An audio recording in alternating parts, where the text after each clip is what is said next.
시작할까요? 네, 2부 네. 정신의 본성과 기원. 네. 오늘 2부 정신하고 3부에서 이제 감정하고 4부에서 이 감정의 힘, 4부에서 감정의 힘, 감정의 힘에 지배되는 게 예속이죠. 그다음에 마지막 5부가 이제 인간의 인간 이성의 능력, 그다음에 자유 이렇게 구성이 되어 있습니다. 정신이 어떤 역할을 하는지 오늘도 최연소 어린이가 막 반갑네. 안녕. 안녕.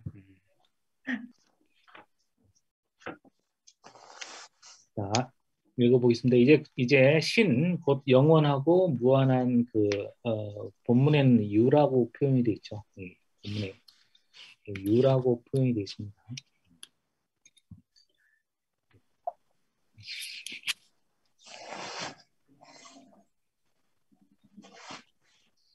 예, 유라고 되어 있는 이 유, 이유는 존재라고 제가 번역을 해놨고요. 뭐 평범하게 쓰면 존재도 되고 실제 뭐 이렇게 쓰면 됩니다. 그러니까 너의 실제가 무엇이니?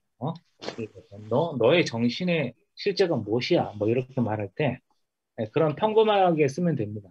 유라는 게 영어로 이거잖아요, 그죠? 이렇게 되는 거죠.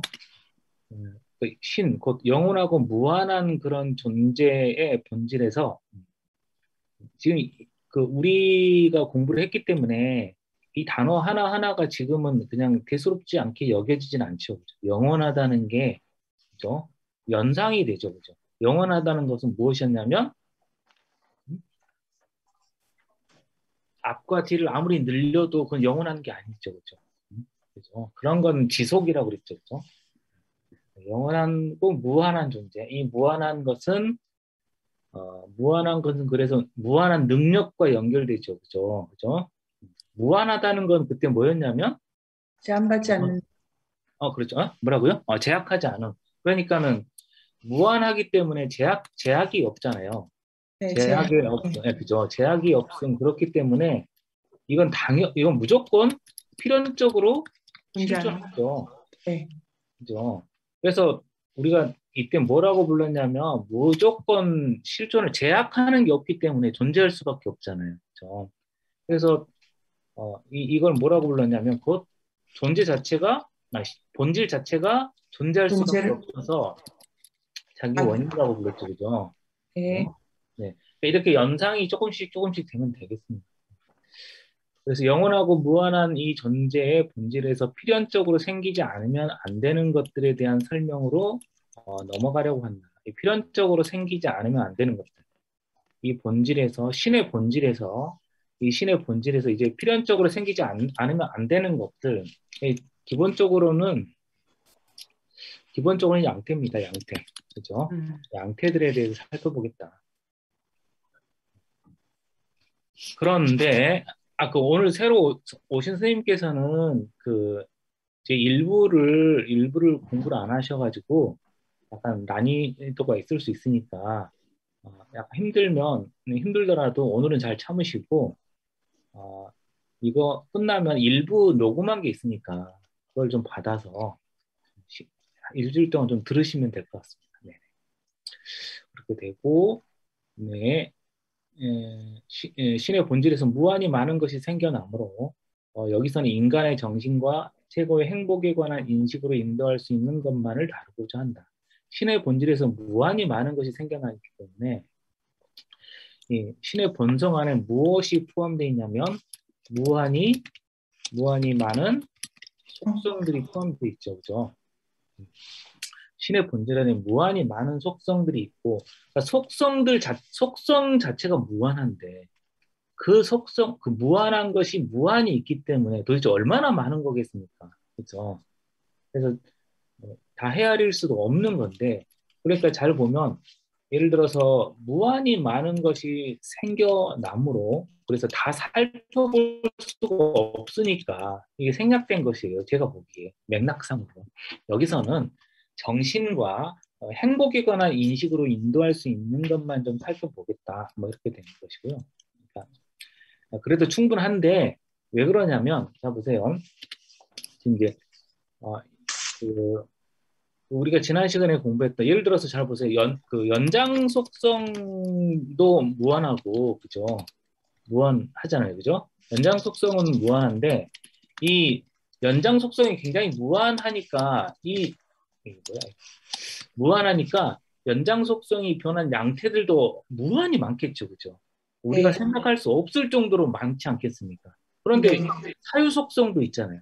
사유 속성이 변한 그런 양태들도 무한히 많을 테고. 그런데 연장 속성과 사유 속성만 있는 게 아니고 무한히 많은 속성들이 있잖아요.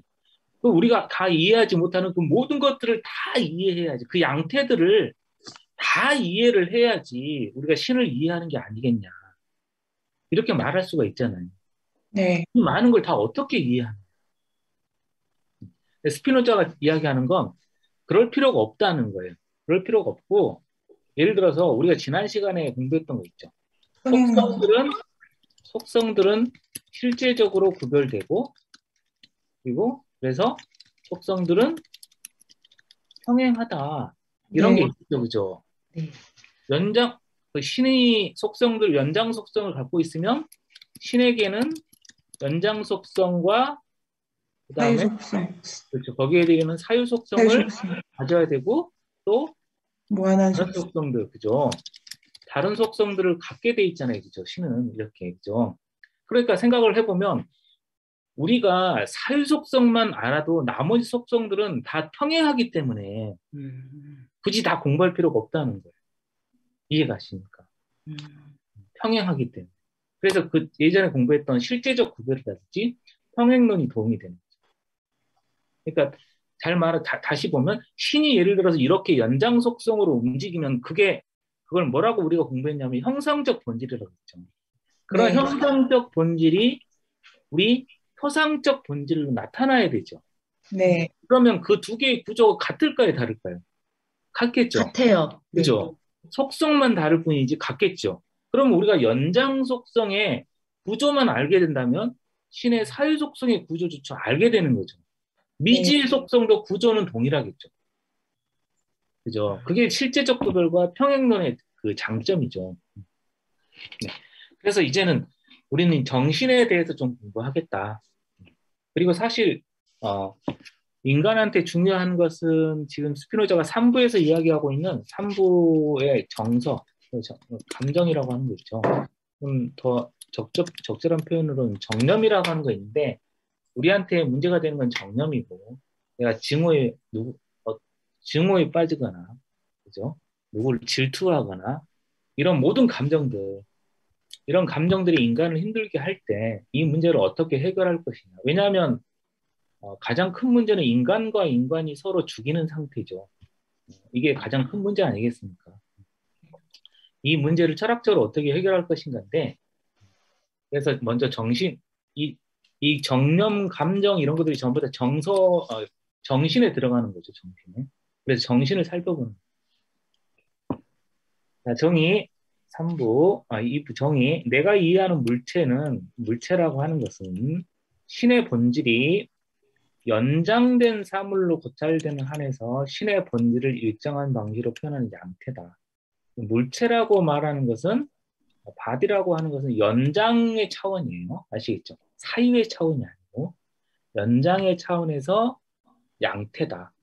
그게 내가 말하는 물체다. 이거 뭐 평이한 거죠. 그것이 주어지면 사물이 필연적으로 정립되고 그것이 제거되면 사물이 필연적으로 없어지는 것. 또는 그것이 없으면 사물이 그리고 반대로 사물이 없으면 그것이 있을 수도 생각될 수도 없는 그러한 것을 나는 사물의 본질이라고 한다. 이게 지금 본질을 알아보는 건데 말이 좀 복잡하죠.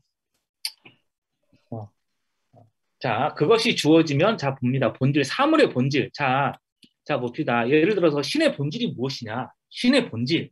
뭐죠? 신의 본질. 우리 공부 했잖아요. 그죠? 신의 본질 뭐죠? 속성. 존재함. 자기원인. 막 던져.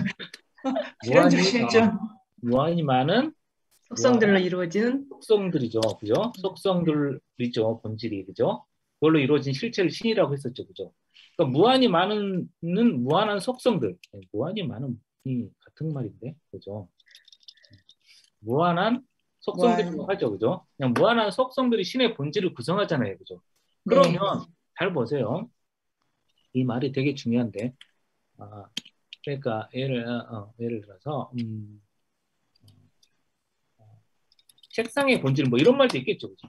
네. 아니, 인간의 본질. 인간의 본질 이런 말을 쓸 수 있잖아요. 인간의 본질 이걸 딱 적용을 시켜보는 거예요. 이제. 그것이 주어지면 그것이 뭐냐면 여기서 본질이에요. 본질. 네. 본질이 주어지면 사물이 필연적으로 정립되는 것이에요. 그러니까 인간의 본질이 있으면 인간이 정립되는 거예요. 이해 가시죠? 그 네. 본질이 있으면 인간이 정립되고 그 다음에 그 본질 이것도 본질이에요.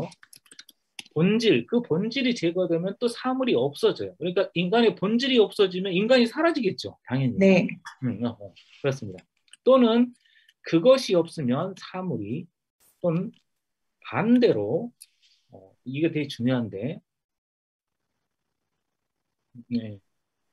반대로 사물이 없으면 그것이 있을 수도 없 이런 이게 지금 중요한데요. 보세요. 자 보세요. 그러니까 그것이 본질이라고 그랬죠. 인간의 본질에서 인간이라는 본질이 사라지면 인간은 실존할 수 없죠. 네. 그죠? 네. 그러니까 본질이 중요하겠죠. 인간의 본질이 뭔지는 모르겠지만 모른다고 치고 있다고 치죠. 그 본질이 뭔지는 모르겠지만 그 본질이 사라지면 인간은 실존할 수 없죠. 그러니까 예를 들어서 어떤 사람이 있는데 우리가 인간의 본질을 이성적인 거라고 보면 어떤 사람이 비이성적인 행위를 했을 때 우리는 그 사람을 인간이라고 생각지 않잖아요. 그러니까 그때는 동물이 실존하고 있을지도 모르죠. 그죠? 그런 것처럼 그런 어떤 그 본질이 있으면 본질이 사라졌을 때는 사물이 존재하지 않는 거잖아요. 그죠? 예를 들어서 이 책이 있는데 여러분 이 책이 있는데 이 책이 이 본질이 있을 거 아닙니까? 이 본질이 있는데 이걸 예를 들어서 라면을 끓여 먹을 때 받침으로 쓰면 그 본질이 사라진 거잖아요. 그랬을 때 이건 더 이상 책으로 존재하는 게 아니잖아요. 그죠? 그 본질이 사라졌으니까.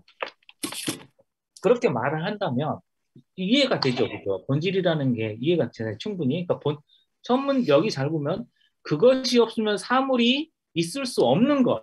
그것이 본질이죠. 그죠?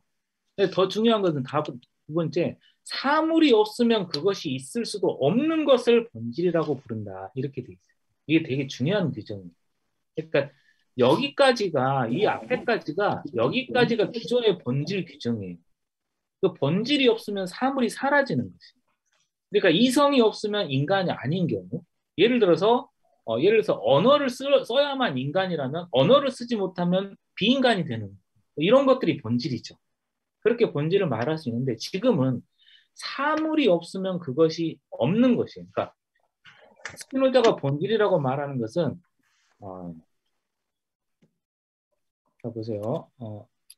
지금 인간의 본질이 있습니다. 인간의 본질이 있고 두 번째 여기 따져보겠습니다. 그런데 인간은 실존할 수 없는데 그러니까 예를 들어서 헤겔이라는 사람이 죽었어요. 그러면 인간의 본질이 사라진다 이렇게 말할 수 있나요? 자 보세요. 그러면 인간의 본질이 없으면 헤겔도 없는 거죠. 네. 그런데 인간의 본질이 사라진다고 하면 헤겔이 없으면 헤겔이 사라진다고 해서 인간의 본질이 사라지는 건 아니죠. 이해 가십니까? 네. 그래서 사물의 본질이라고 말할 때는 스피노자는 사물이 없어도 그 본질이 있을 수 없는 것을 본질이라고 그러니까 본질과 사물이 긴밀하게 연결이 돼 있어요. 아시겠죠? 지금은 헷갈리지만 지금 잘 보세요. 그러니까 우리가 규정하는 것은 앞에 부분이에요. 그 본질 인간이라는 본질이 없으면 인간은 실존할 수가 없을 텐데, 그죠? 그렇지만 어떤 인간이 죽었다고 해서 본질이 사라지진 않죠, 그죠? 인간의 본질이 이해 가시죠? 여기까지 이해 안 가세요? 아니, 갑니다. 네, 가시죠.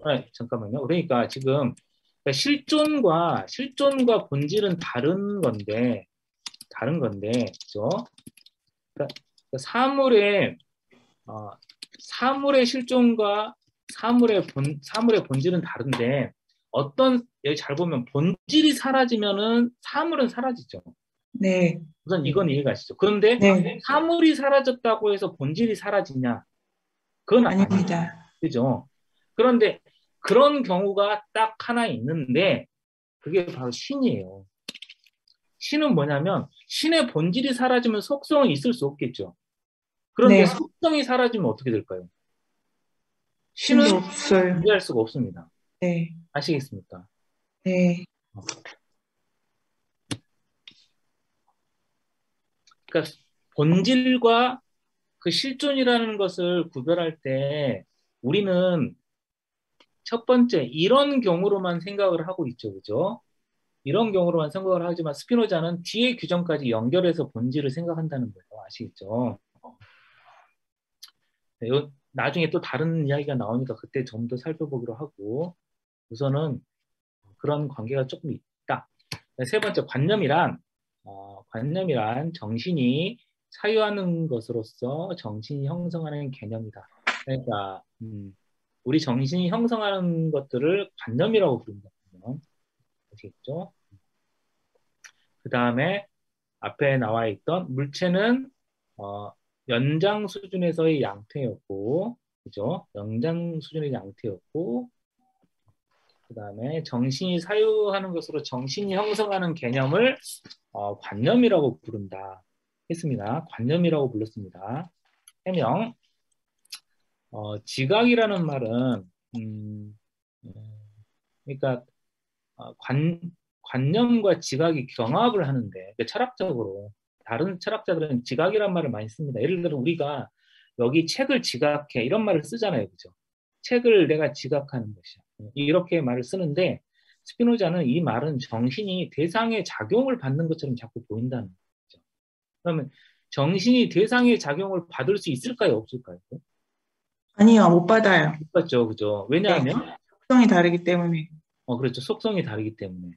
그래서 우리는 이걸 뭘 갖고 이야기했었냐면 평행론을 갖고 이야기했었죠. 그죠?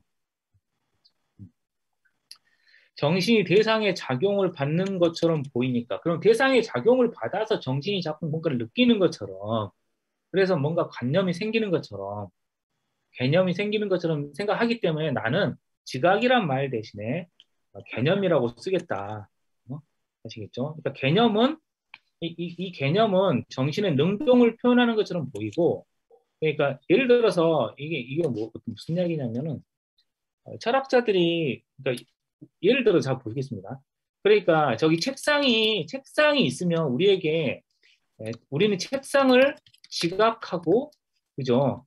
그래서 책상이라는 관념이 생기는 것처럼 우리가 생각하잖아요. 그죠? 지각을 했고 나에게 책상이라는 관념이 있어. 내가 눈으로 보았거나 손으로 만졌거나 이렇게 생각을 하잖아요. 책상을 지각. 그럼 이때 책상을 지각하고라는 이 말에는 책상에 종속된 지각 이런 느낌이 좀 들잖아요. 그죠? 책상이 없으면 안 될 것 같고 이렇게. 네. 네. 이렇게 지금 쓰는데 잘 보면 아시겠지만 잘 보면 예를 들어서 여러분 얘는 말했는데 여러분들 필연을 지각해 본 적이 있습니까? 필연을 어디서 만져본 적이 있으세요? 아니면 혹시 봐보거나 이런 것은 지각할 수가 없잖아요. 예를 들어서 우연을 봐본 적 있습니까? 없잖아요. 그죠? 신을 어디서 여러분 우리 신에 대해서 잔뜩 배웠는데 신을 지각하거나 해본 적이 없잖아요. 그러면 여기서 잘 보면 아시겠지만 우리가 형성하는 것들은 관념들은 무엇을 지각해서 만들어진 것도 있지만 그렇지 않은 게 상당히 많죠. 우리 구성을 잘 보면 예를 들어서 칸트가 분석을 잘했는데 예를 들어서 있음이라는 것도 여러분들이 지각한 게 아니에요. 있음이라는 것 자체가 없으면 우리는 사물을 지각할 수가 없어요. 있음과 없음이라는 게 아예 우리에게 먼저 없으면 우리는 사물을 지각할 수가 없어요. 그러니까 이런 것들을 전부 다 뭐라고 부르냐면 선언적인 것들이라고 부릅니다. 경험 이전의 존재. 우리 관념하는 경험 이전의 것들이 되게 많거든요. 우리가 잔뜩 공부했던 실체 이런 말 있죠. 실체. 여러분들 실체를 경험하지는 못하잖아요. 우리가 살면서. 지금 너무 잘하세요? 지금 소리가 선생님 녹음을 많이, 잘하고 계십니까? 네. 선생님 소리가 녹음을 조금, 잘하고 계시나요? 네. 아니. 지금 소리가 조금 끊긴 거죠?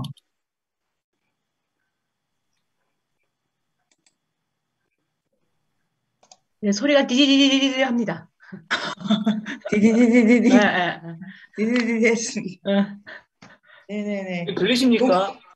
네네. 녹음은 잘하고 계세요? 네네. 다행입니다. 잘 좀 부탁하겠습니다. 네네. 그러니까 우리가 지금까지 공부했던 건데, 이 실체라는 거, 그죠?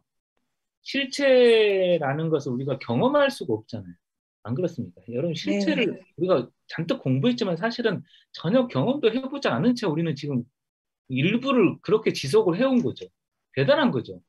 그러니까 우리가 완전히 선험적인 개념들을 가지고 일부를 지속을 해온 거예요. 8주 동안.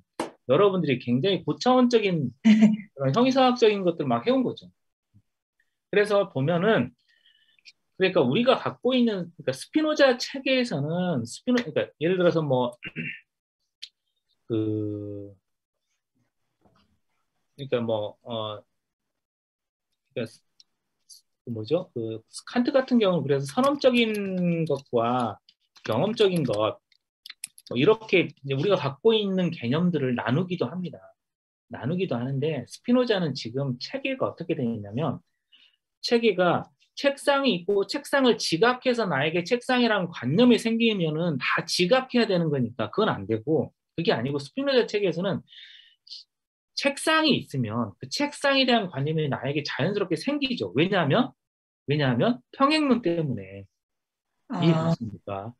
그죠? 이거 나중에 설명할 건데 그러니까 지금 이 스피노자의 체계에서는 있던 책상이 나에게 영향을 주어서 내가 어떤 걸 지각하는 것이야. 그러니까 대상을 반영하는 인식 이런 거 있죠. 대상을 반영하는 인식 이걸 뭐라고 부르냐면 반영론이라고 부르는데 반영론을 부정하고 있는 것이에요. 지금. 이해가시죠? 우리가 대상이 있고 대상이 우리에게 거울처럼 비춰지는 거야. 그러니까 우리 인식은 우리의 정신은 저 대상을 비추는 것이지. 이렇게 생각하는 반영론을 지금 부정하고 있는 것이에요. 그게 아니고 저 대상이 있으면 대상이 있음과 동시에 나에겐 관념이 있는 것이에요. 이 둘 사이에는 종속 관계가 없어요. 이해 가시죠? 그러니까 그 종속 관계, 정신이 이렇게 쓰여 있는 거, 대상의 작용을 받는 것처럼 보이는 이 종속 관계를 거부하는 것이죠. 그러니까 예를 들어 이게 우리가 지금까지 공부했던 신에게 정말 잘 속하는 거죠. 신에게는 활동 능력이 있죠, 그죠? 네. 우리가 이걸 뭐라고 불렀냐면 존재는 형성적 본질이라고 본질. 불렀어요. 활동 능력은 사유 능력과 평행해야 되겠죠. 이걸 우리가 표상적 본질이라고 불렀잖아요. 그런데 잘 보면 신이 저 사물이 있기 때문에 그것을 반영해서 관념이 생기는 게 아니잖아요. 신에게. 그죠? 그러면 속성상에 종속관계가 생기잖아요. 네. 근데 이론상으로는 불가능하죠. 스피노자 이론상으로는. 그러니까는 사물이 있음과 동시에 사물이 있다는 곧 사물에 대한 관념이 신에게 있다는 뜻이죠. 그래서 그 둘 사이에는 평행론이 있고 그러니까 그런 개념을 지금 표현하려고 나는 지각이라는 것 대신에 관념이란 말을 쓰겠다. 이런 것이. 아시겠습니까?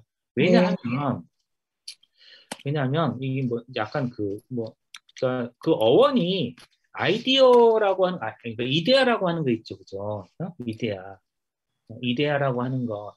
이 플라톤한테 이데아라고 하는 것은 예를 들어서 이 컵이 있고 컵을 비추는 그 관념 이런 식의 개념이 아니고 플라톤한테 이데아는 이것보다 선차적인 것이에요. 관념이.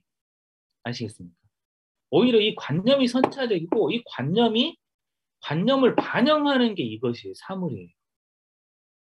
아시겠죠? 그만큼 선언적인 것을 강조하는 게 원래 관념이란 단어예요. 그 정도로 이해하고 넘어가 보겠습니다. 내가 이해하는 타당한 관념이란 번역은 뭐 적합한이라고도 하는 경우가 있고요. 대상과의 관계를 떠나 그 자체로서 고찰되는 한에서 참다운 관념은 모든 성질이나 내적 특징을 소유하는 관념. 자, 타당한 관념. 타당한 관념이니까 우리가 보통 이야기하는 진리죠, 진리. 그죠? 스피노자 개념으로 하면 적합한 관념, 타당한 관념. 그죠? 타당한 관념은 뭐냐면 대상과의 관계를 떠나 그 자체로 고찰되는 안에서 참다운 관념의 성질과 모든 내적 특징을 소유하는 관념이다 이렇게 됐죠. 자 보세요. 여기서 외적인 것, 즉 관념과 대상과의 일치를 배제하기 위해서 내적 특징이란 말을 쓴다 이렇게 되는데 이것도 똑같은 말이에요. 관념과 그 대상의 일치. 그러니까 이렇게.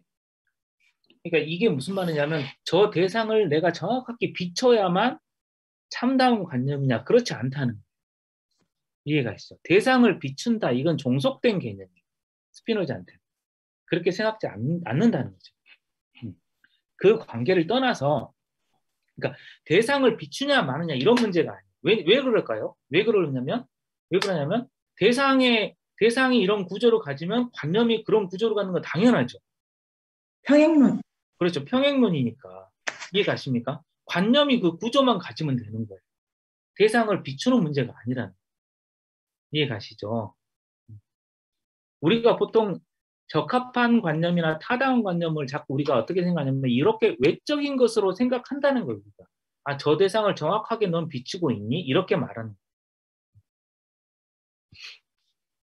근데 스피노자가 이해하는 타당한 관념은 대상과의 관계가 중요하지 않다는 거예요. 대상과의 관계가 중요하지 않고 왜냐하면 평행론 때문에 그 정도를 알아두시고 나중에 계속 나옵니다. 이제 지금 이렇게 정의를 내린 것이에요. 지속은 존재의 무규정적인 연속이다 이렇게 되는데 지속은 아시죠? 인간이 몇 년 동안 살잖아요. 근데 몇 년 사는지는 정확히 모르는데 예전에는 뭐 80이었는데 지금 100세가 됐고 뭐 이렇게 되듯이 그러니까 예를 들어서 지속은 완벽하게 정해지지 않았어요. 그죠? 얼마나 살지는 몰라요. 그래서 무규정적인 연속이에요. 나는 무규정적인 연속이라고 말한다. 왜냐하면 존재의 연속은 결코 존재하는 것의 본성 자체에서 한정될 수가 없고 작용인에 의해서도 한정될 수 없기 때문이다. 그래서 잘 보면 존재가 어느 정도 지속하는지는 그 본성 자체에 의해서 한정되는 게 아니에요. 그러니까 이게 그러니까 잘 보세요. 예를 들어서 우리 연구에 공부했던 신을 보겠습니다. 신은 곧 그 존재를 포함하는 본질이잖아요, 그죠? 그죠? 이걸 뭐라고 불렀냐면 자기원. 그죠? 자기원인이라고 불렀죠. 이 자기원인이니까 결국 영원성을 갖잖아요, 그죠? 그러니까 본질 안에 영원성을 갖는데, 그럼 영원성을 갖지 않는 나머지 모든 것들은 지속을 가져야 돼요. 지속을 갖는데, 그러면 나머지 모든 것들을 양태라고 해보죠. 신 대신에 양태만 있으니까, 신 말고는. 그죠? 신 말고 양태만 있으니까, 양태는 지속을 하는 건데, 지속하는 존재잖아요. 그죠? 그런데 그 본질 안에 어느 정도의 지속을 하는지는 정해져 있지 않다는 거예요. 이해 가시죠? 네. 네네. 그러니까, 그래서 우리가 1년 만에 우리 존재를 상실할 수도 있죠. 사고를 당해서 상실할 수도 있는 거고, 누군가는 100년을 살 수도 있는 것이고, 정해지지 않은 것이에요. 어떤 모기는 뭐 1년을 살 수도 있고, 어떤 모기는 뭐 하루도 못 살 수도 있듯이, 그러니까 본성에 의해서 정해지지 않는다. 이해 가십니까? 네. 실존의 길이는 본성에 있진 않다. 그러니까 이게 중요한 게 뭐냐면 이걸 여러 가지 우리가 오래 사는 게 어떤 본질에 아주 적합하거나 그런 건 아닐 수도 있다는 거예요.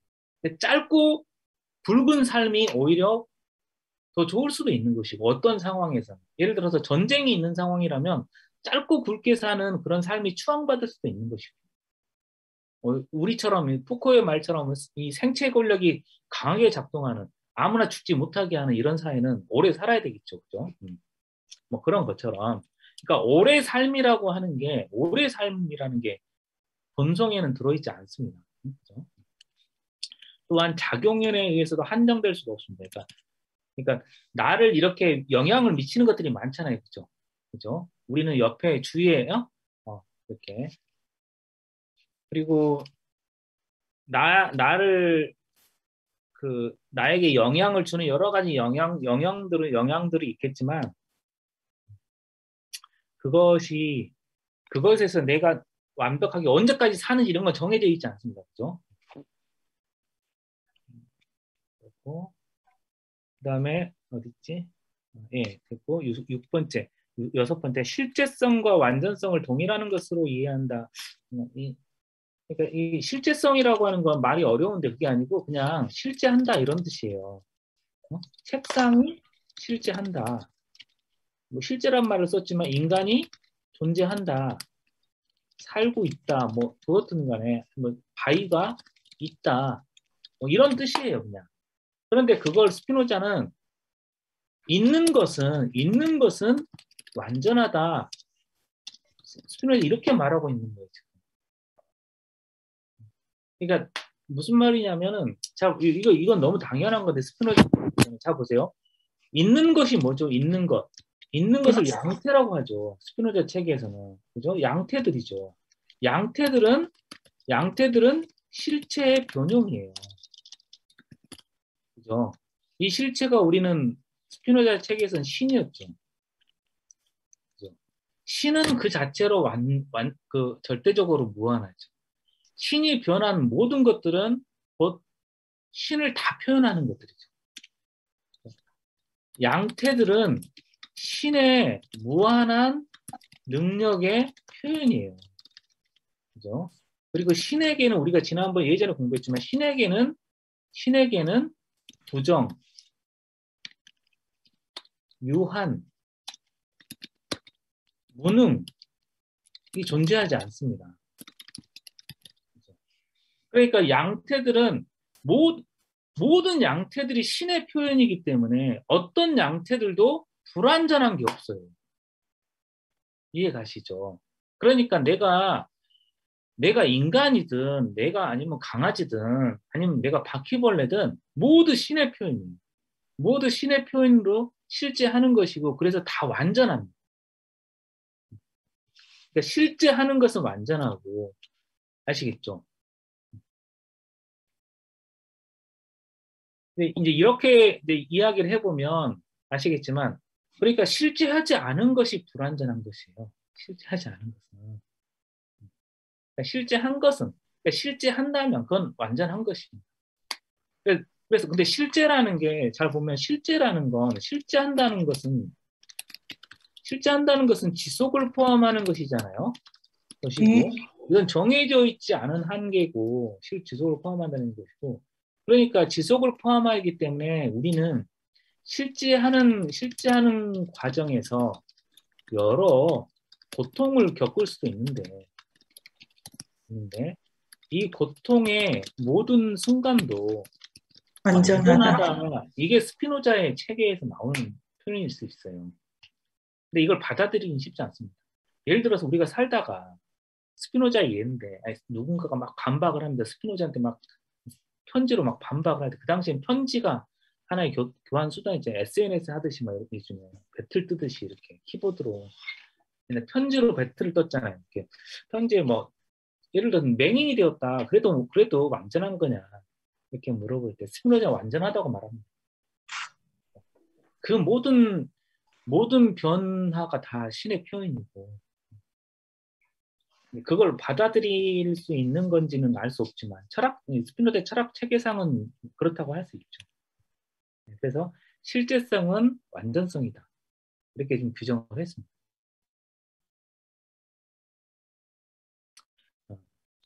근데 예를 들어서 데카르트 같은 경우는 완전성을 신에게만 부여해요.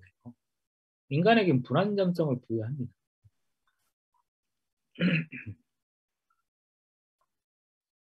내가 이해하는 개별적인 사물은 유한하며 이건 그렇죠. 뭐 제한된 존재를 갖죠.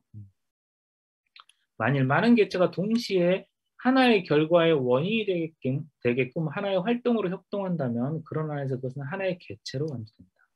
이게 개체 규정이죠. 하나의 개체로 간주되고 예, 그렇습니다. 내가 이해하는 개별적인 사물 잠시만요. 이걸 번역을 싱귤러 띵이라고 영어로는 그렇게 되어 있는데요. 근데 꼭 싱귤러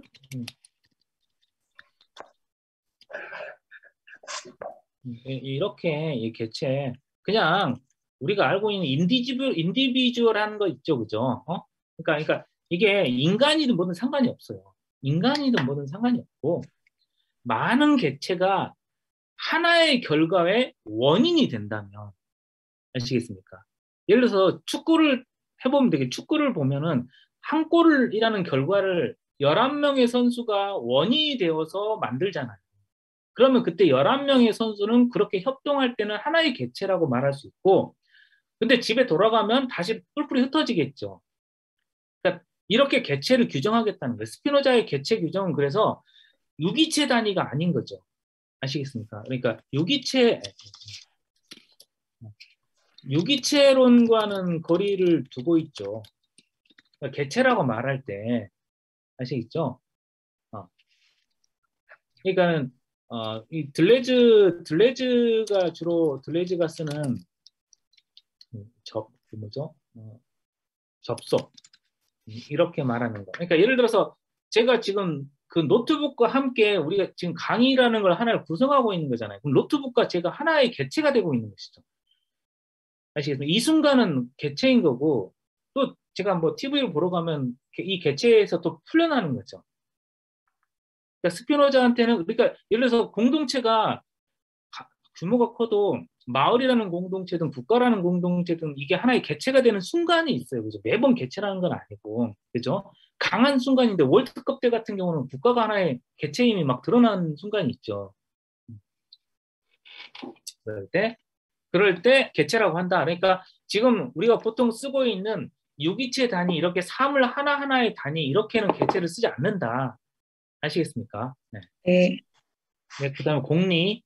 인간의 본질은 필연적 존재를 포함하지 않는다. 이건 뭐 너무 당연한 거죠. 그죠? 그리고 이 인간 또는 저 인간이 존재하는 것이나 존재하지 않는 것이나 모두 자연의 질서에 생길 수 있죠. 그죠? 그러니까 자연의 질서에 생긴다는 것은 너무 자연적인 거다. 인간이 존재하거나 존재하지 않는 것이나. 왜냐하면 필연적 존재가 포함되어 있지 않고 필연적 존재가 포함된 존재는 신이죠. 그죠? 그다음에 인간은 사유한다. 이건 공리죠, 공리. 지금 공리가 뭔지 아시죠? 공리. 뭐 규정하지 않고, 내리지 않고, 증명하지 않아도 너무나, 타당한 걸 공리라고 하니까, 인간은 사유하죠. 그죠? 이건 인간은 사유하고, 그 다음에 사유하는 존재로서 에티컬한다. 데카르트가, 데카르트를, 그러니까, 이제, 나는 생각하고 그러므로 존재한다라는 이야기하죠. 생각함으로써 존재하는 걸 증명해내잖아요. 이제 그걸 이야기한 것이고, 자 사랑이나 욕망과 같은 사유의 양태 또는 감정이라고 불리는 모든 것은 자 보세요. 여기 잘 읽어보세요. 사랑, 이거 사랑, 그 다음에 욕망, 사랑과 욕망 이런 또 감정 이라고 불리는 모든 것은 동일한 개체 안에 사랑하거나 요구하는 것에 관념이 있을 경우에만 존재한다 이렇게 됐어요. 그러니까 이걸 잘 보면은 뜯어보면 관념이 있고 관념이 있어야 감정이 생긴다 이렇게 이야기합니다. 알겠습니까? 그러니까 지금 이거 잘 보면 그러니까 우리의 정신 안에 우리는 사유하는 존재잖아요. 그러니까 우리 정신 안에는 관념도 있고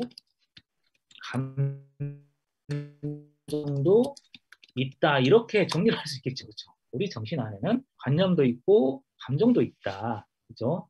잠깐 기억을 되살리기 위해서 어, 그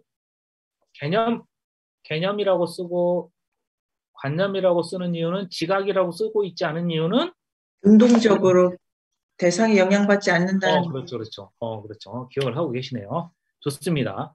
그러니까 분석을 해보면 우리 정신 안에는 관념도 있고 감정도 있다고 말할 수 있고, 근데 이 둘의 관계를 지금 이야기하고 있죠. 이 둘의 관계는 관념이 있어야만 감정이 생긴다. 아시겠습니까? 그러니까 이게 무슨 말이냐면 내가 사랑한다. 사랑하는 감정이 어떻게 생길 수 있죠? 관념이 있어. 사랑하는 사람이라고 하는 관념이 있어야 되잖아요.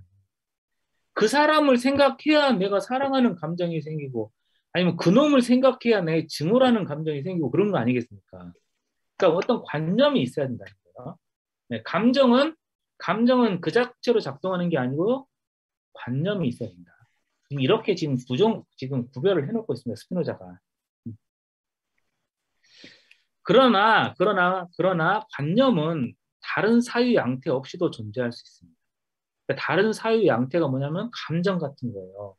아시겠죠? 관념은 그래서 더 선차적인 것이고, 우리가 아까 예를 들었었죠. 그러니까 내가 사랑하거나 증오하거나 질투하거나 흠모하거나 존경하거나 이런 것들은 모두 다 관념이 있어야만 가능한데, 그 대상에 대한 관념이 있어야 되는데, 관념 자체는 그 자체로 생기는 건데 왜 그럴까요? 관념 자체는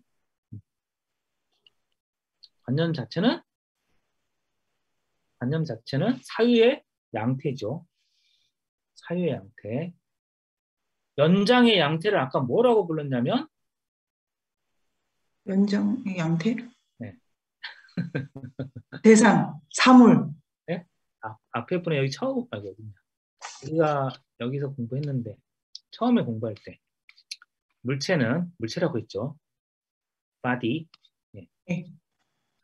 물체와 그러니까는 관념이 있는 것이죠. 아시겠죠? 물체하고 관념이 있는 건데, 정신에 관념이라고 하는 양태가 있고 사유 양태가 있고, 그 관념이라는 사유 양태가 있으면 거기에 따라서 감정들이 생긴다는 거예요. 알겠습니까? 내가 그놈만 생각하면 너무 증오가 치밀릴 수도 있는 거고, 내가 필연성이라는 관념을 생각할 때마다 내 마음이 평화로워질 수도 있는 거예요.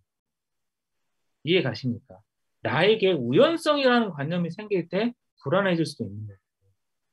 아니면 우연성 때문에 혁명을 생각할 수 있는 거고, 흥분이 될 수도 있는 거고, 여러 가지가 있을 수 있다는 거니까, 그러니까 지금 중요한 것은 관념과 감정은 다른 건데 전부 다 뭐죠? 전부 다 사유의 양태입니다. 양태. 사유의 양태로서는 동일한 건데 이렇게 좀 구별하고 있다. 나중에 자세한 설명은 더 나오겠죠. 좀 공리니까. 우리는 신체가 다양한 방식으로 자극받는 것을 느끼죠. 그죠? 그죠? 자극받는다는 것은 어펙트 됐다는 뜻이고, 그죠? 자극받고, 그 다음에, 이 어펙션은 그래서 어펙트하고 같이 연결이 돼 있죠. 어펙트, 그죠? 어펙션, 그죠?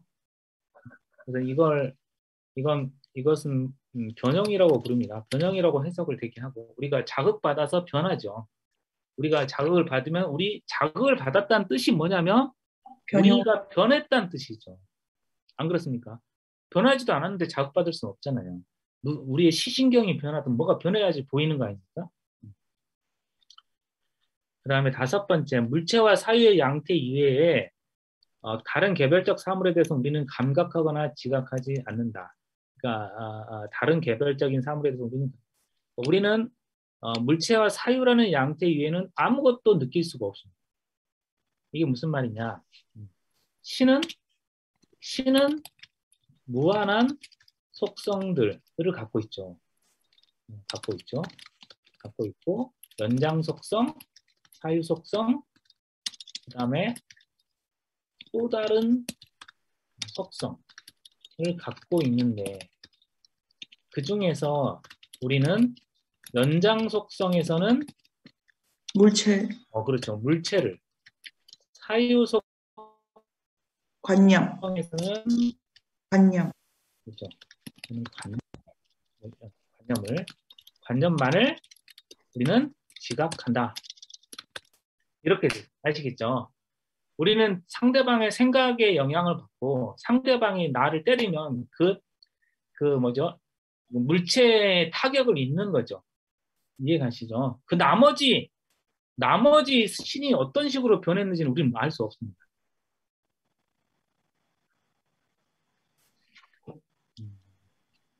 여기까지 이제 공리를 끝냈고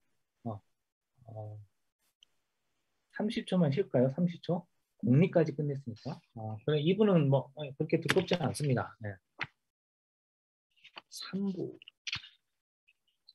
3부는 좀 많네. 네. 정리 1. 사유는 신의 속성이다. 또는 신은 사유하는 것이다. 뭐 이건 뭐 충분히 알 수 있겠죠. 그죠? 그냥 들어만 봐도 알 수 있습니다. 증명. 개개의 사유는 신의 본성을 일정한 방식으로 표현하는 양태이다. 그죠? 사유는 신의 본성을 표현하는 양태. 그러므로 신에게 하나의 속성을 그 개념이 각각의 모든 사유에 포함되어 있고 그로 인해 각각의 사유가 생각될 수 있는 그런 속성을 기속시키지 않으면 안 되겠다. 다시. 자, 우리의 사유는 신의 본성을 일정한 방식으로 표현하는 양태죠. 그죠? 양태입니다. 그래 양태가 있으니까 그 양태를 가능하게 하는 뭐가 있어야 되죠? 속성이 있어야 되죠. 속성의 변화가 양태니까. 그죠? 그러니까 신에게 그런 속성을 기속시켜야 되겠죠. 사유하는 속성을. 그죠? 따라서 사유는 영원하고 무한한 본질을 표현하는 신의 무한한 속성 중에 하나다. 그래서 신은 사유하는 존재다. 이렇게 말할 수 있겠습니다. 그러니까 이게 지금 그러니까 개개 사유는 이때 지금 이 사유가 지금 여기서 보면 양태로 쓰였고 여기서는 그죠? 뒤에 사유는 속성의 개념으로 쓰였습니다. 지금. 아시겠죠? 앞에 사유는 양태 개념으로 쓰였고 뒤에 사유는 속성 개념으로 쓰였어요.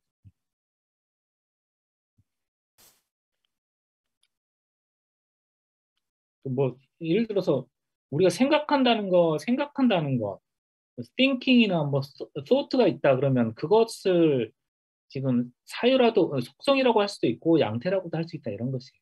아시겠죠? 주석, 많은 것을 사유하면 할수록 사유하는 존재는 그만큼 더 많은 실제성이나 완전성을 포함해야 되기 때문에 무한히 많은 것을 무한히 많은 방식으로 사유할 수 있는 존재는 필연적으로 사유하는 능력이 무한하죠. 그죠? 그만큼 더 많은 실제성이나 완전성을 포함한다. 이게 지금 어떻게 나눈 거냐면 이게 뭐죠? 이게 바로 신과 양태 사이의 구분이죠. 지금 그 정도만 하면 됩니다. 그러니까 신은 더 많은 실제성을 갖는데 왜 더 많은 실제성을 갖냐면 속성이 무한히 많죠. 그 다음에 속성이 무한하죠. 그 자체로 하나의 속성조차도.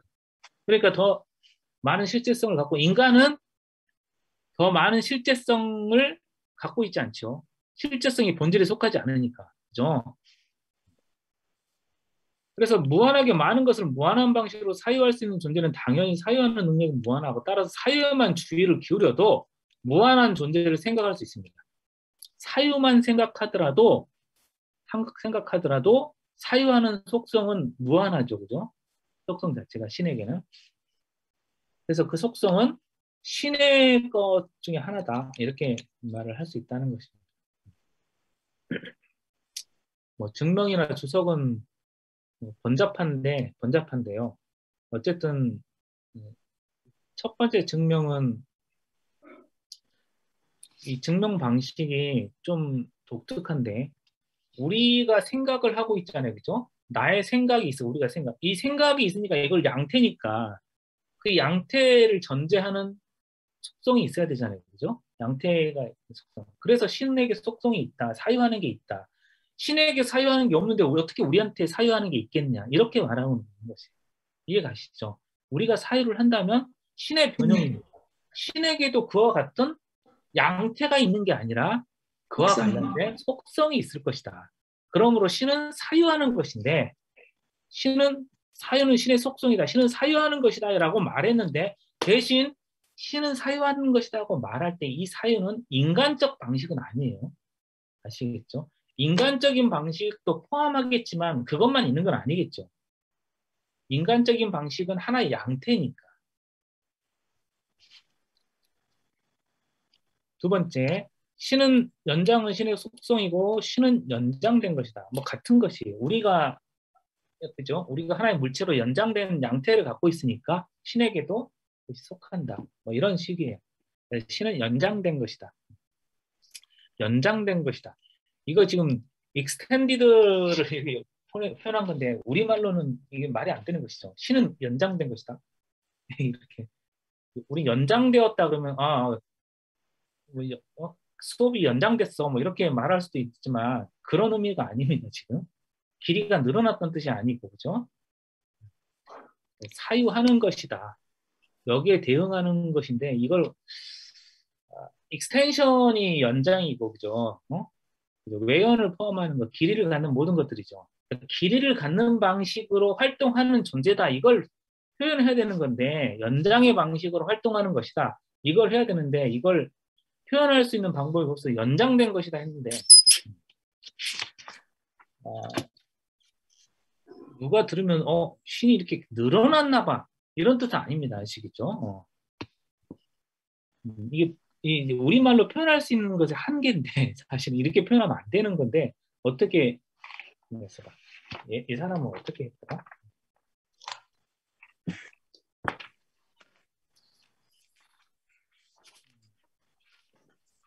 이 사람도 신은 연장된 것이다라고 했거든요. 근데 사실은 이게 우리말에 있을 수가 없는 건데 연장된 것이다. 뭐라고 해야 될지 저도 생각을 해도 표현할 방법이 없는 거예요. 그러니까 이제 연장이라고 하는 그 속성을 가지고 활동하는 무엇인데 그게 뭘까? 뭘 표현할 방법이 없는 거예요. 활동적인 것이다 하면 또 이상하잖아요. 그것도 연장이란 개념을 포함을 안 해버리니까. 하여튼 그렇습니다. 우리말이 갖고 있는 불편함이 아니고 체계가 다른 거니까. 정의 13. 신 안에는 필연적으로 신의 본질에 대한 관념과 신의 본질에서 필연적으로 생기는 모든 것에 대한 관념이 존재한다.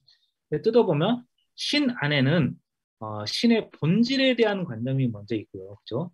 신 자체 이게 뭐죠? 신의 본질에 대한 관념. 중력론 나중에하고 우리가 지금 응용할 수 있는 대로는 다 응용을 해보겠습니다. 신의 본질에 대한 관념. 신의 본질이 뭐 있죠?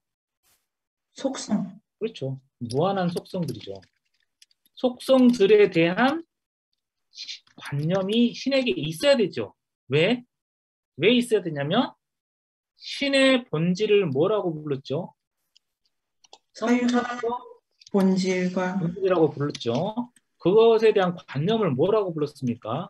표상. 그렇죠. 표상적 본질이라고 불렀죠. 그래서 이건 명쾌하죠.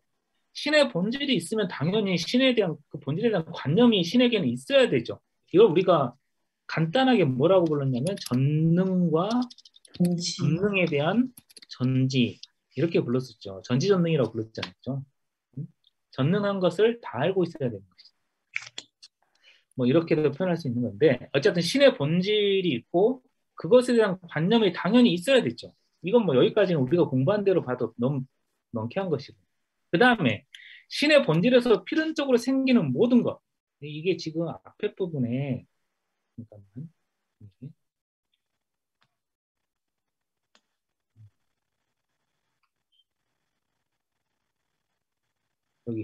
여기 있죠. 신의 본질에서 무한히 많은 것이 생겨난다. 그죠? 신의 본질에 무한히 많은 것이 생겨나잖아요. 이제 그걸 살펴보는 건데 어디 있습니까?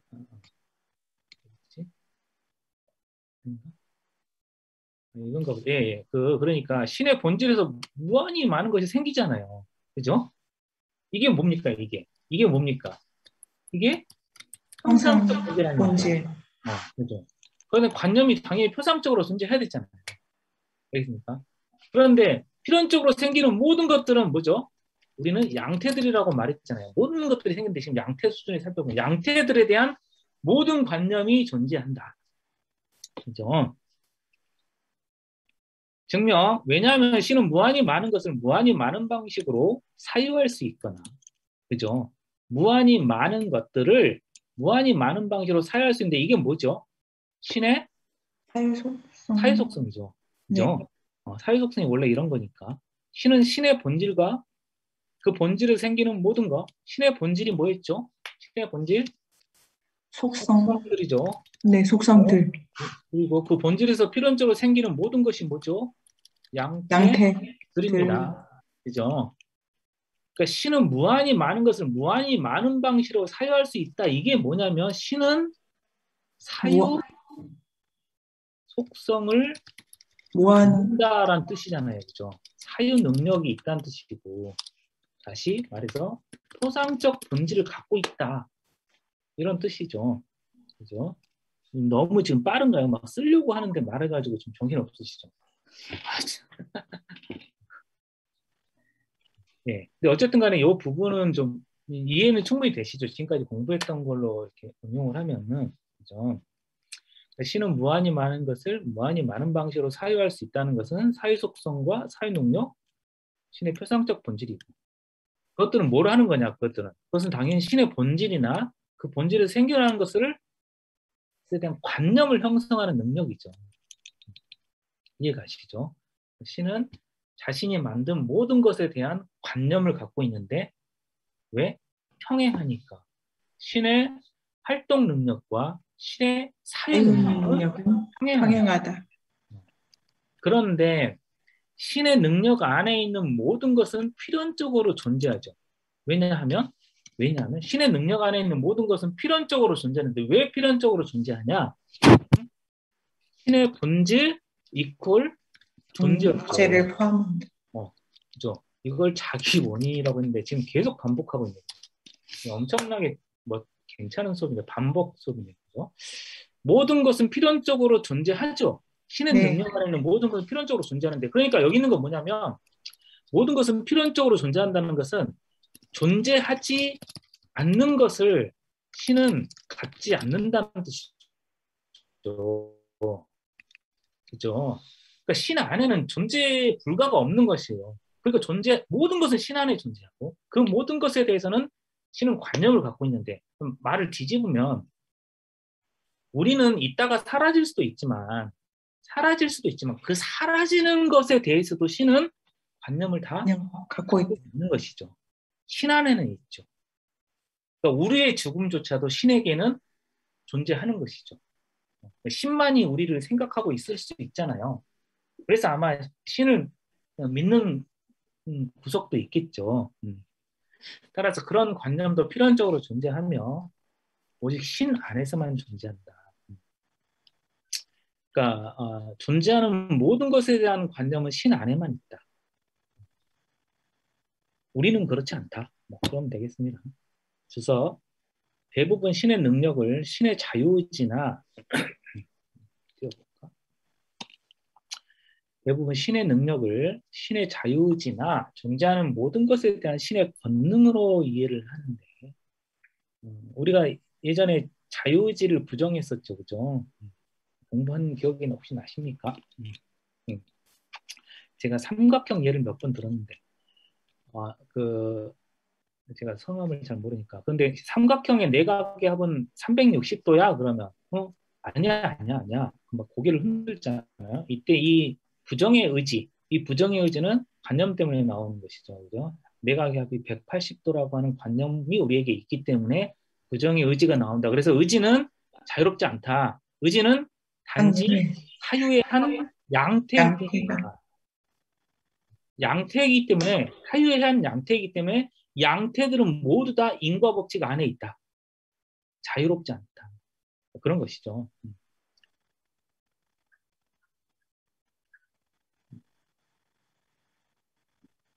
자, 신의 자유의지나 신의 능력을 자유의지를 갖는 것에서 본다든지 존재하는 모든 것에서 신이 권능을 갖는 것, 없앨 수도 있는 그런 능력. 그래서 신이 모든 것을 파괴해서 무로 만들 수 있는 힘을 갖고 있다고 말하기 때문에 존재하는 모든 것은 일반적으로 우연한 것으로 여겨지죠. 우리는 너무나 우연한 존재이고 신은 필연적으로 그것들을 제어할 수 있는 힘을 갖는 존재. 이렇게 생각하는데, 그리고 신의 능력을 왕의 능력과 비교하는 경우가 많더라.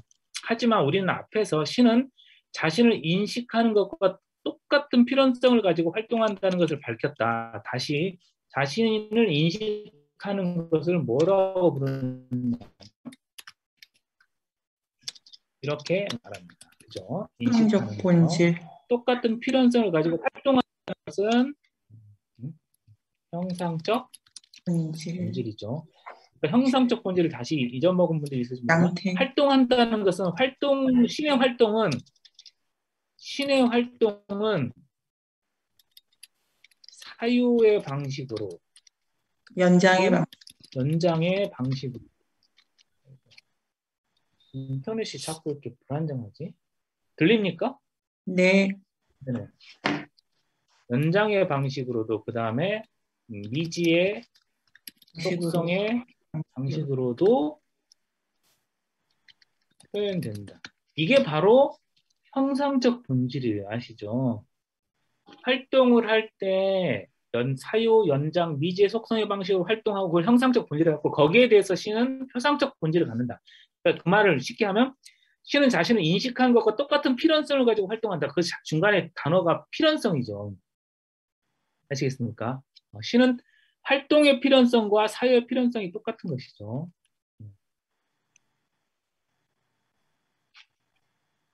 그래서 신이 자신을 인식하는 것이 신적 본성의 필연성으로해서 생기는 것과 같이 신이 무한히 많은 것을 무한히 많은 방식으로 행하는 것 역시 동일한 필연성에서 생긴다.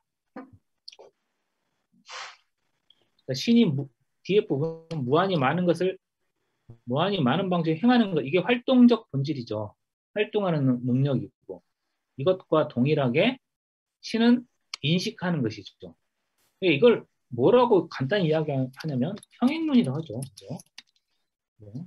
신이 활동을 했는데 인식을 못한다거나 신은 활동을 함에도 불구하고 그 활동보다 더 많은 인식을 갖고 있다거나 너희들은 모르는 미지의 것을 갖고 있다거나 이런 건 없다는 거예요. 신은. 이게 도대체 뭘까요? 여기서 말하는 신. 그러니까 신의 활동과 신의 사유가 동일하다. 이렇게 이게 어떤 거냐면, 그러니까 우리가 지금 예를 들어서 1년 후의 일을 모르잖아요. 1년 후의 일을 모르죠.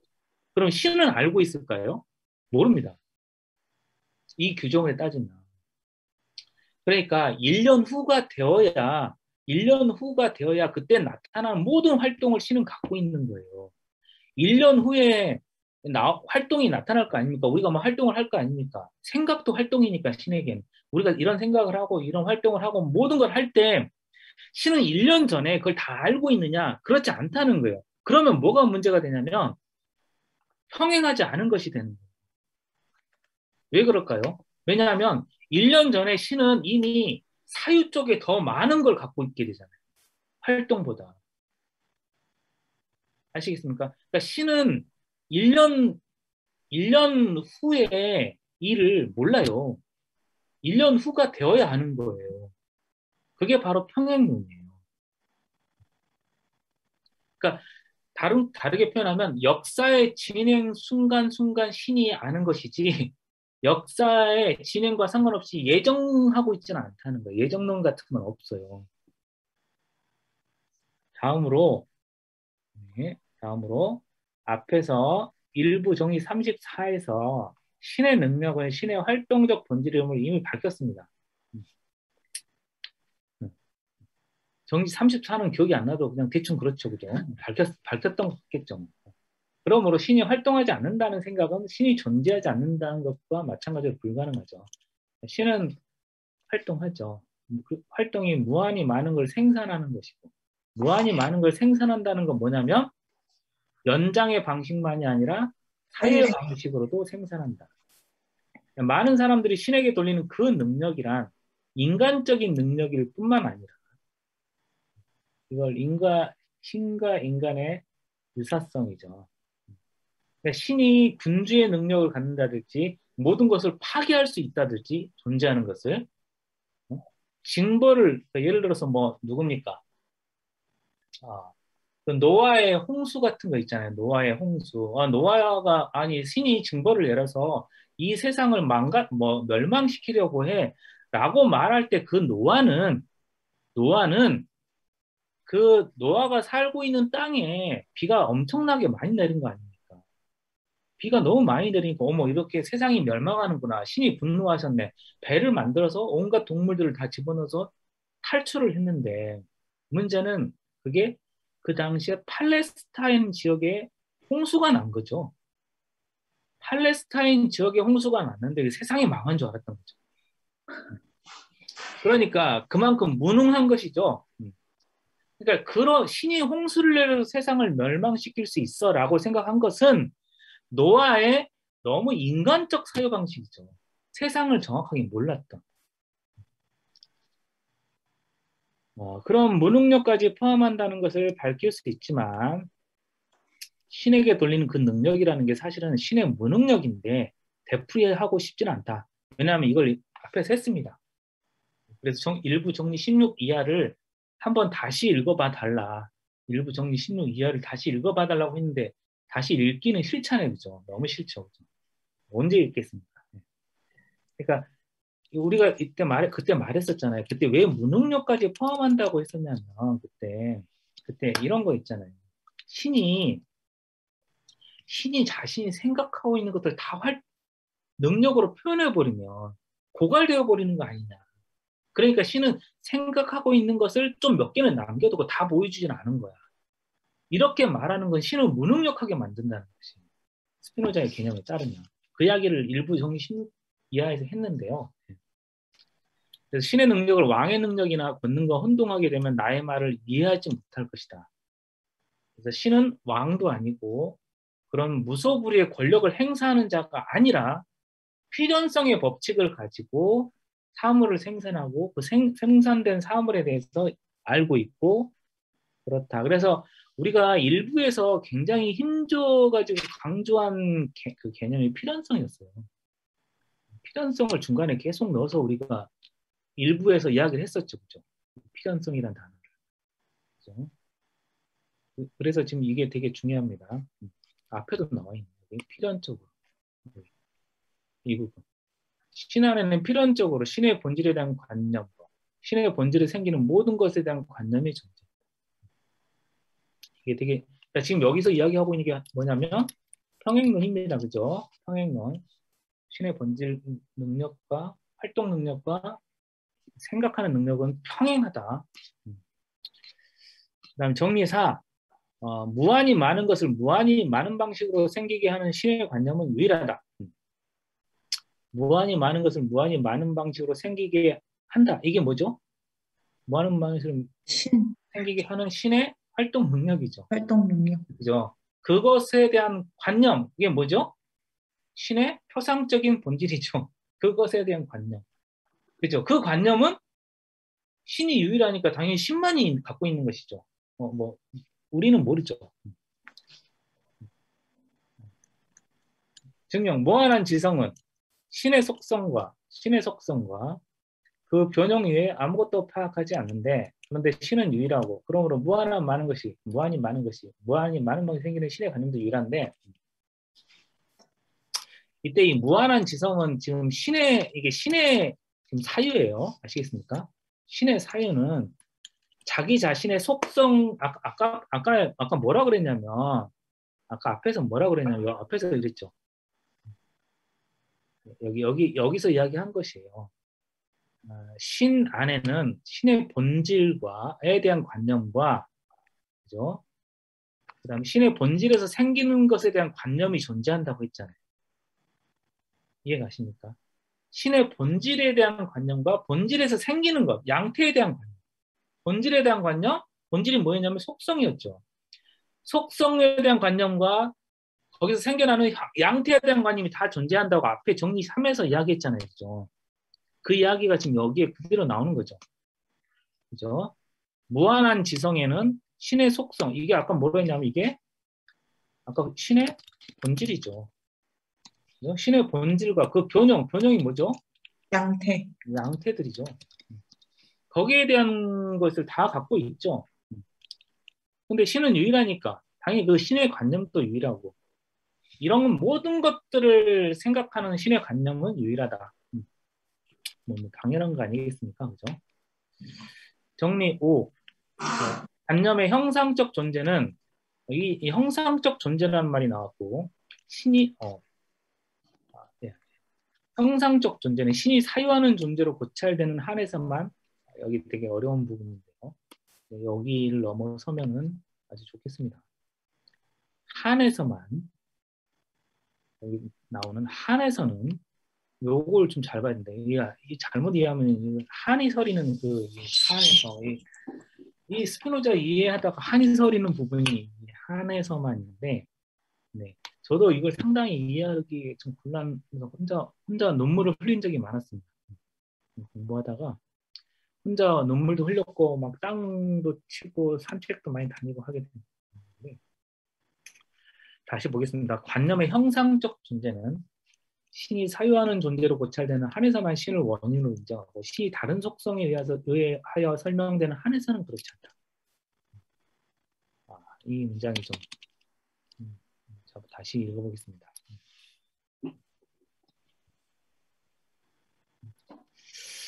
관념의 형상적 존재는 신이 사유하는 존재로 고찰되는 한에서만 신을 원인으로 인정하고, 자, 여기까지 끊고, 자, 신을 원인으로 인정하는데 여기 뭐냐면 모든 것은 신을 원인으로 갖고 이게 맞는 거잖아요. 신이 원인이잖아. 우리가 지금까지 공부한 대로 신이 만물의 원인이잖아. 모든 것은 신을 원인으로 갖습니다. 그죠? 그러면 관념의 원인은 무엇인가? 관념의 원인은 무엇인가? 사물, 아까 말했던 물체. 물체가 있어야지, 아니, 책이 이렇게 책이라는 게 있어야 우리가 책이라는 관념이 생기는 거 아니겠습니까? 그죠? 그죠? 그러면 잘 보세요. 그러면 물체가 관념의 원인이다. 이렇게 말하면 틀렸다는 거예요, 스피노자. 물체가 관념의 원인이다. 왜? 왜 그렇죠? 속성이 다르고. 그렇죠. 속성이 네. 다르니까. 그죠? 그렇죠, 그렇죠. 네. 지금 막 뭐라고 막 대답을 하시는데 들리지는 않지만 막 입 모양이 막 이렇게 막 나타나는데 아주 좋은 현상입니다. 그러니까 왜냐하면 물체와 관념은 속성이 다르기 때문에 서로 영향을 줄 수 없다. 이게 스피노자의 책이죠. 이게 되게 중요한데 우리가 그래서 이걸 일부에서 굉장히 공부를 오랫동안 했었죠. 우리 이 과정을 이해하느라고. 그러니까 저 물체가 내 관념의 원인이 아니에요. 응? 그러니까 그러면 잘 보세요. 신은 모든 것의 원인이고 그러면 잘 보십시다. 그러면 나의 관념의 원인은 사물이 아니고 그죠? 원인이 될 수가 없으니까. 그럼 뭐가 원인이냐?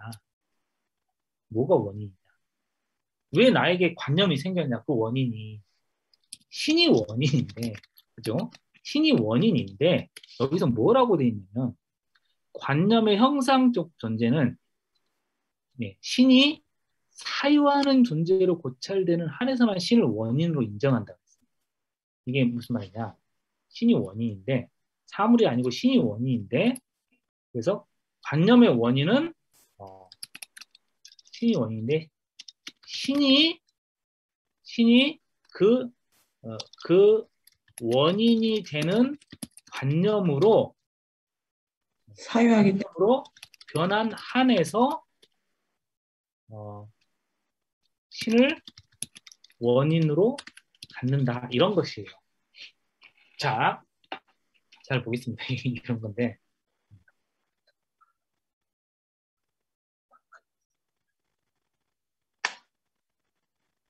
자, 보세요. 지금 오늘 새로 오신 선생님께서는 지금 관념의 형상적 존재 이런 단어도 지금 잘 이해가 안 가실 텐데 지금 험난한 시간이실 텐데 녹화된 걸 꼭 들으시고요. 다시 그 우리가 형상적 존재라는 말을 했었는데 이것과 대비되는 게 표상적 존재이겠죠, 그죠?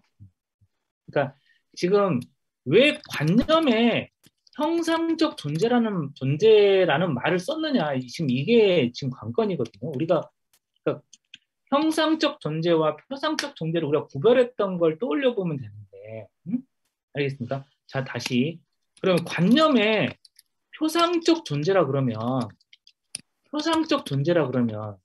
이게 뭐냐면 그럼 표상했다는 건 무슨 뜻이냐면 존재에 뭐가 있어야 되죠? 그 형상, 형상적인 게 있어야 되거든요. 그죠? 그러니까 관념에 표상적 존재라 그러면 그저 형상적인 게 있어야 돼요. 그죠? 그런데 여기서는 표상적 존재를 하지 않고 형상적 존재라고 했는데 그건 무슨 말이냐면 관념의 형상적 존재가 뭔지 아시겠습니까? 약간 떠오르죠? 공부했던 바로. 네. 그러니까 여기 이걸 다시 설명하면 안 되는데 시간을 너무 쓰는데 큰일 났다. 딱 떠올라야 되는데 관념의 형상적 존재라고 그러면 관념 다시 보겠습니다. 예를 들어서 물건, 책상 이것은 형상적 존재입니다. 그죠? 그죠? 책상 형상적 존재입니다. 그죠? 그 다음에 구름 이것도 형상적 존재. 지진 형상적 존재고 전쟁 다 형상적 존재입니다. 신의 활동들이에요. 신의 활동들. 신의 활동이 형상을 띠고 나타나는 것들이에요. 여러 형상을 띌 수 있습니다. 그죠? 예를 들어서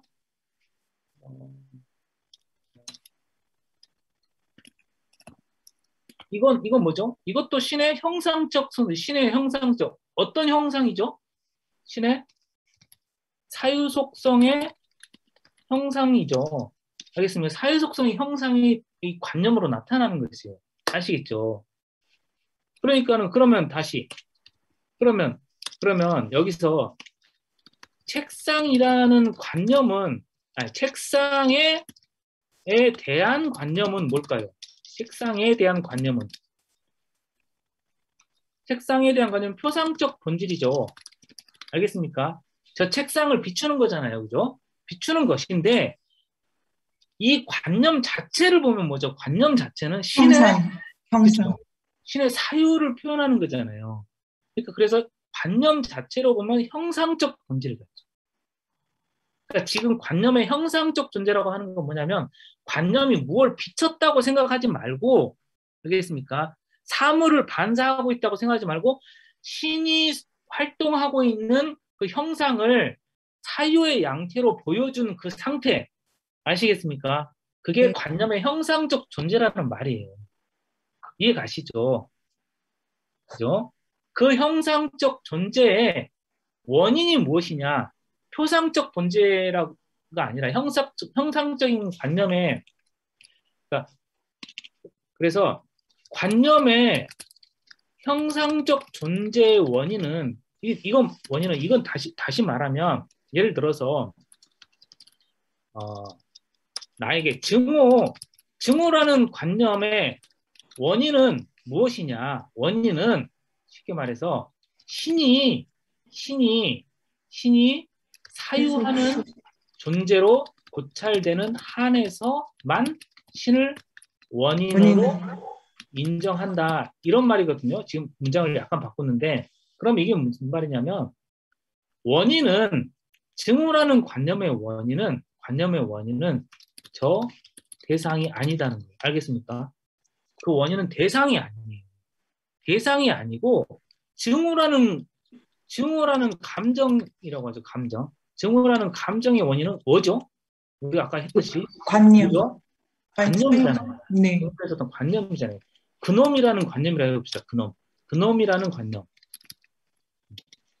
그러니까 그놈이 아니고 그놈이라는 관념이 있어야 증오에 빠지는 거예요. 알겠습니까? 그러니까 관념의 원인은 다른 관념이에요. 이해 가시죠? 관념의 원인은 다른 사물이 아니고. 아시겠죠?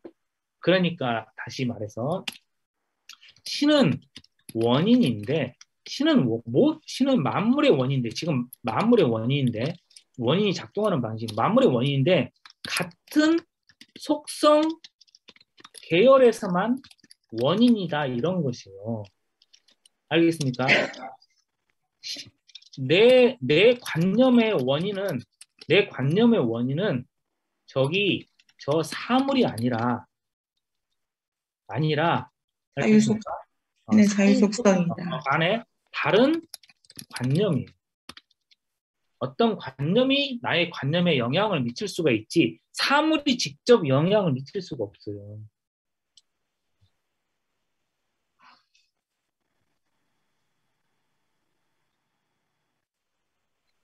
그다음 곧 신의 속성에 대한 관념과 아울러 개별적 사물에 대한 관념은 자, 신의 속성에 대한 관념, 그다음에 사물에 대한 관념, 알겠습니까? 자 보세요. 관념에다가 표시를 해보면 이 관념, 그다음에 사물에 대한 관념, 이 관념은 관념의 작용인이 무엇이냐? 작용인이 무엇이냐면 대상이나 지각된 사물이 아니에요. 알겠습니까? 내 관념의 원인은 이런 대상이 아니라는 거예요. 대상이 아니고 신을 원인으로 인정하는데 신이 사유하는 존재예요. 알겠습니까? 이게 무슨 말이냐면 신이 다른 관념으로 변용했을 때 이런 뜻이에요. 그러니까 신이 이걸 쉽게 예를 들어서 설명을 해보면 이렇습니다. 나에게 증오가 생겼다. 그러면 이 원인은 그놈이 아니라 그놈이라는 관념, 그놈이라는 관념으로 변용된 떴을 때 그 관념이 나에게 증오를 일으킨다.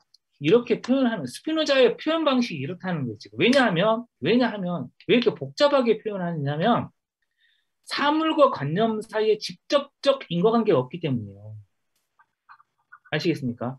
근데 속성들을 우리가 계속 구별했었잖아요. 실제적 구별의 대상이라고 그러고 막 구별했던 이유가 뭐냐면 이것 때문에 지금 이 과정을 설명해야 되기 때문에.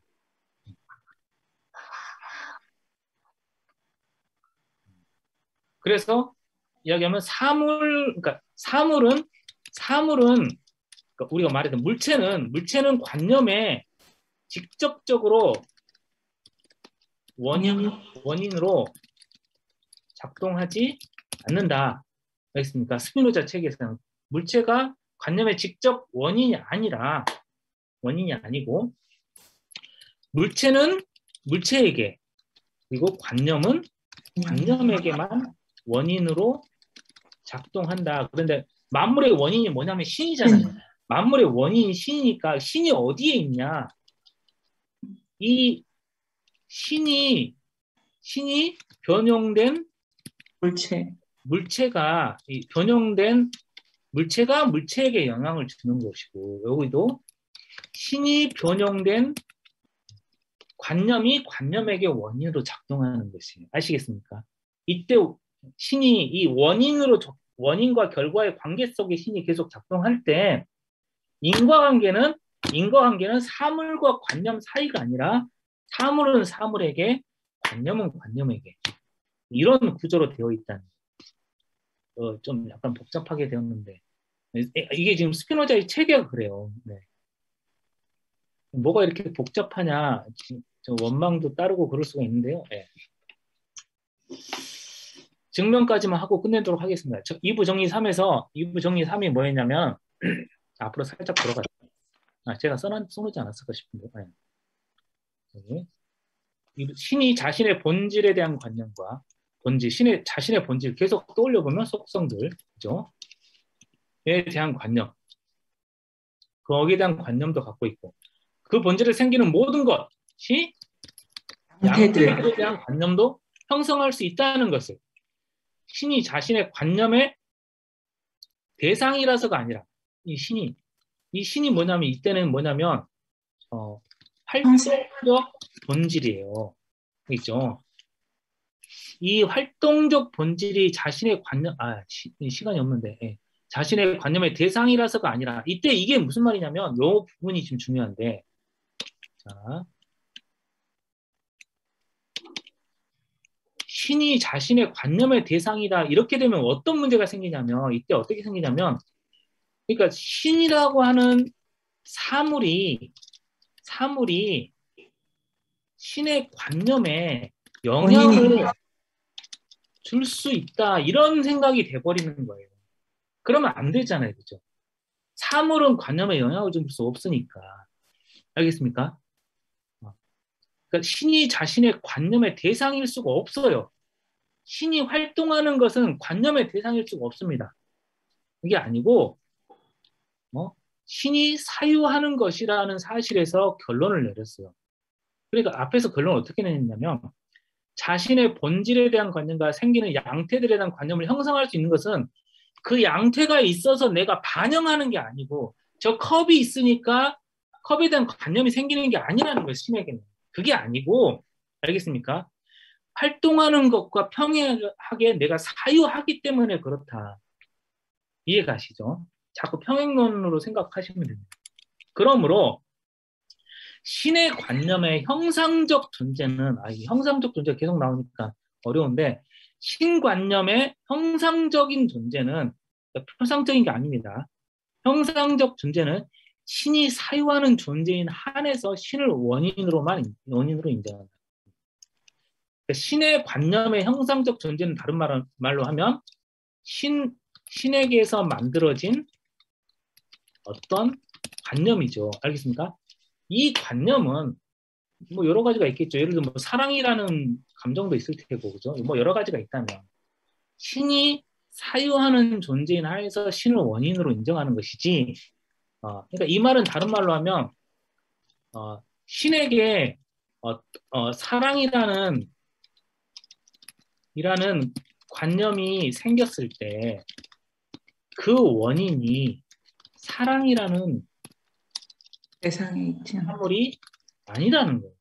알겠습니까? 이렇게 생각하면 평행론이 깨지는 거죠. 또한 어디로 넘어가야 되지? 형상적 존재는 신이 사연주는 하나의 존재인 한에서인데 이거 하나에서라고 그러죠.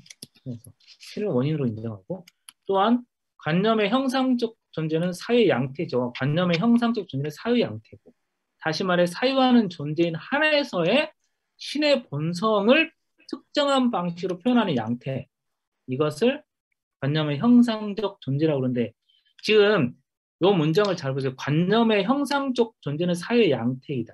다시 말해 사유하는 존재인 한에서의 신의 본성을 특정한 방식으로 표현하는 양태다.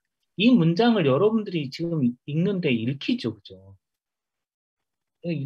이게 전 세계 0.00001%도 안 된다니까. 이 문장을 읽었을 때 읽힌다는 게 말도 안 되는 것이에요. 사실은. 예.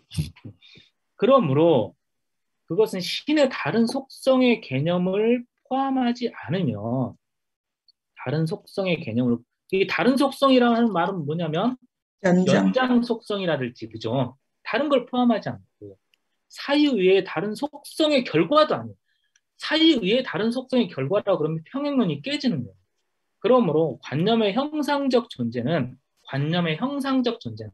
신을 사유하는 것으로 여기는 한에서 신을 원인으로 인정한다. 그러니까 사유 계열에서는 사유 계열만 원인이다.